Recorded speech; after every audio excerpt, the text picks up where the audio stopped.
In the category of outstanding humanitarian achievement, our first award goes to Chief Phil Fontaine. And for me, I have to say again, it is a special honor.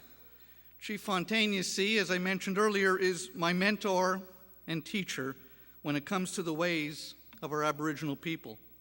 We met really on a joint mission to Israel that was sponsored by the Canadian Jewish Congress and the Assembly of First Nations that we both co-hosted, and I have stories I can regale you with for hours about that trip, which was an absolutely amazing experience for us both. We learned incredible things from each other, and we have been brothers ever since. Chief Fontaine is Métis and was born at Skageen First Nation on the Fort Alexander Reserve in Manitoba. He was one of the Manitoba's First Nations leaders who led the opposition of the Meech Lake Accord. Mr. Fontaine worked his way up to become Grand Chief of the Assembly of Manitoba Chiefs and served for 3 consecutive terms. From 2003 to 2009, as National Chief of the Assembly of First Nations, he successfully negotiated the Indian Residential Schools Settlement Agreement, which included financial settlements for survivors and the establishment of the Truth and Reconciliation Commission. Chief Fontaine was himself a survivor of the residential school tragedy. He has had the courage to tell his own story with a rare openness that has enabled many others to begin their process of healing. Chief Fontaine serves as a director for numerous private and public companies and provides advice and counsel to Canadian businesses to help deepen their relationship with Aboriginal governments. He's a member of the Order of Manitoba and most recently was appointed to the Order of Canada. On Friday, Chief Fontaine was named as a co-winner of this year's Scotiabank Ethical Leadership Award, which recognizes a Canadian leader who has demonstrated outstanding ethical leadership and maintained this leadership in the face of challenging situations that held serious implications and consequences for his organization and stakeholders. Chief Fontaine also holds 15 honorary doctorates from Canada and the United States. My dear friends, at this time I would like to ask my friend, the Honorable David Zimmer, and the Premier of Ontario to join me here on the podium to help present this most deserving award. Ladies and gentlemen, please welcome our tikun olam honoree in the category of humanitarian achievement for his outstanding contribution to the First Nations people and to all Canadians, Chief Phil Fontaine.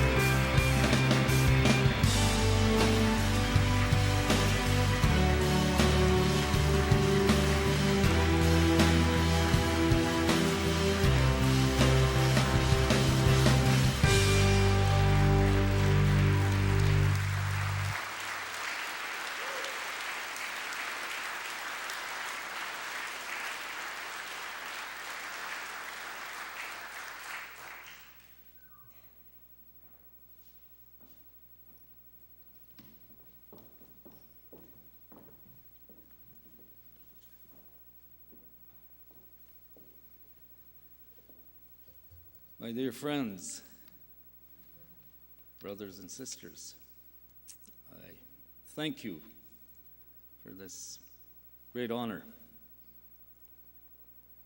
I first of all wish to thank Premier Wynne for her wonderfully generous gesture to be here this evening. Your presence honors us all. Thank you, Premier.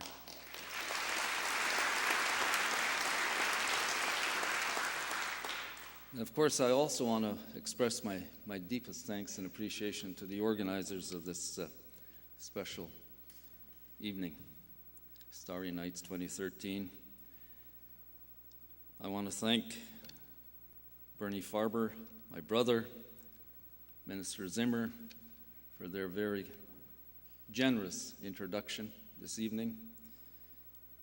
I'm extremely pleased that Bernie choose to remember our wonderful visit to Israel, and in particular, our tour of Yad Vashem, where we were exposed for the very first time this powerful narrative of horrific suffering by the Jewish people. And the suffering of the Jewish people is not dissimilar to the suffering of the Aboriginal peoples. Not that I would ever argue that your suffering is less than ours. But there's an opportunity for both communities, your community and the Aboriginal community, to begin the very important process of being more collaborative, more cooperative, more mutually supportive of each of our challenges. Because there's no question, there's no doubt in my mind that each person here present this evening is as committed as we are to creating the kind of Canada that we all deserve, a country that truly believes in justice and fairness to all. Two significant elements in our life that have been absent for far too long. And your experience, your determination, your will to create the kind of world that is fair and more just to your community and your people will also be part of this transformation that we hope will come upon us, so that we are all better for committing to each other an effort that will be good for all. My deepest appreciation to you all this evening. Thank you.